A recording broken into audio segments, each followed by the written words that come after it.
Monsieur Beffa. Patron de Saint-Gobain, l'une des plus grandes entreprises françaises, membre du fameux CAC 40, patron de Saint-Gobain pendant 21 ans.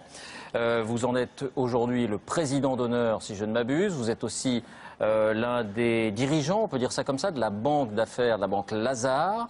Et vous publiez aux éditions du Seuil, La France doit choisir, ou pour schématiser, pour résumer votre pensée en quelques mots, vous dites que la France a eu tort de se laisser aller pendant quelques années au modèle anglais ou américain qui privilégiait l'actionnaire et que sa vocation est plus d'être dans le modèle allemand, japonais, sud-coréen qui associe l'industrie au commerce. C'est très intéressant comme livre. Voilà. Je le recommande. Alors d'ordinaire, quand on reçoit quelqu'un pour le débat, c'est lui qui a la parole en premier. C'est une belle matière première pour discuter. Voilà. C'est lui qui a la parole en premier, mais je voudrais juste demander à Jean-Luc Mélenchon si Jean-Louis Beffa fait partie de ceux qu'il vise lorsque vous écrivez Jean-Luc Mélenchon, qu'ils s'en aillent tous. Est-ce que Jean-Louis Beffa est dans le lot? Peut-être bien, ça dépend de lui. S'il se met au service du pays, aux conditions que le pays lui indique, il est le bienvenu. Il a 20 ans, 21 ans de présidence Monsieur de Beffa Saint-Gobain derrière lui. Assez homme d'esprit, comme moi, pour savoir qu'il n'est pas irremplaçable. Oui. Voilà. On commence par ça. Et comme je ne voudrais pas offenser une personne qui se trouve en face de moi et qui, elle, a bien voulu débattre avec moi, je veux lui dire la chose suivante. Je dis à tous les numéros 1 qui gagnent beaucoup d'argent que le principal problème du coût du travail pour moi, c'est pas l'ouvrier, c'est le patron.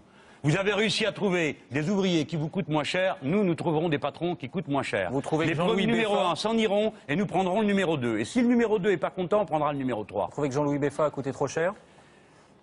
Écoutez, c'est un peu gênant, il est en face de moi, il est tout souriant. Oui, mais Jean-Luc Mélenchon, c'est... Allez, dites ça paye, comme ça vous le ferez vous-même. Ah non, dites-le vous ou demandez-lui. J'en sais rien, moi.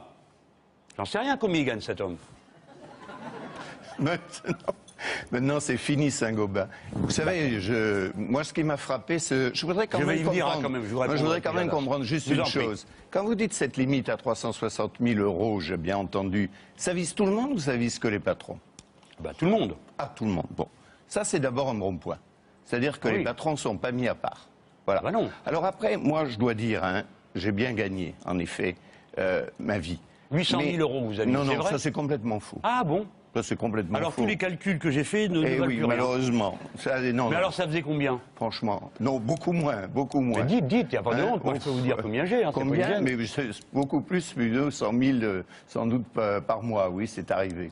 Plus que 800 000? Hein? Oui, 100 000. C'est 7 fois, 8 fois moins. Bon, mais le problème n'est pas là, si avec moi, je vous prends 70 000 € par mois. Oui, peut-être. Hein? Il vous en reste 30 000, ça va? Écoutez, moi, il n'y a qu'une seule chose. Ça va ou pas? Non, je vais vous dire autrement. Non, je vais vous dire autrement. Monsieur Beffa, vous êtes un homme intelligent et vous produiriez les mêmes efforts patronaux et d'intelligence avec 30 000 qu'avec 100 000.